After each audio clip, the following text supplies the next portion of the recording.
Le réseautage, sans doute l'une des clés de réussite d'une entreprise ou d'une institution. Malgré son succès croissant, nombre de ses dirigeants sous-estiment encore la portée. Il faut dire qu'il existe des dizaines de clubs dans la région transfrontalière. Lors d'une récente table ronde du Grand Genève, 3 spécialistes sont venus apporter leur expérience à l'auditoire d'Almas Aglo.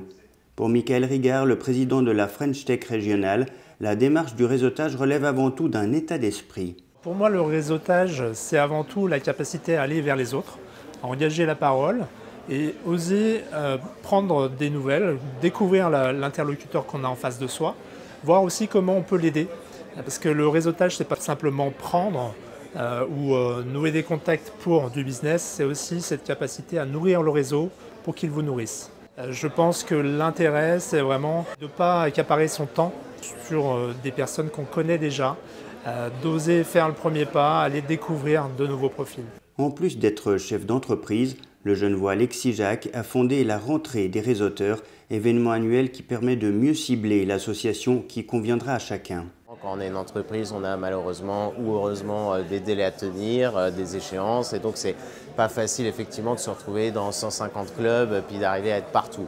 Et en fait, au final, on est nulle part. Donc c'est très important effectivement de choisir le bon horaire, le bon format. J'espère qu'avec la rentrée des réseauteurs, ça permettrait à des gens d'éviter cette perte de temps et d'aller plus rapidement dans le bon club. Et aujourd'hui, de ne pas faire du réseautage, c'est devenu une erreur, comme ne pas être sur LinkedIn pour un chef d'entreprise. C'est deux choses dont on ne peut pas se passer aujourd'hui.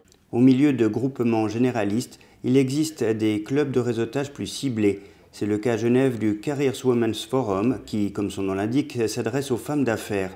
Selon sa présidente, Jamila Prader, le réseautage peut leur apporter beaucoup. Le réseautage apporte en fait plus de confiance, plus d'audace, et puis les échanges sont enrichissants.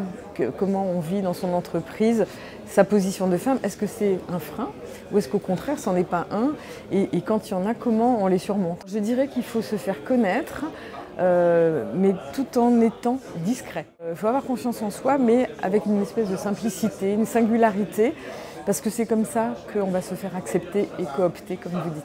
Les panélistes se sont notamment accordés sur le fait qu'il existe encore des différences d'approche des réseaux entre Genève et la France voisine.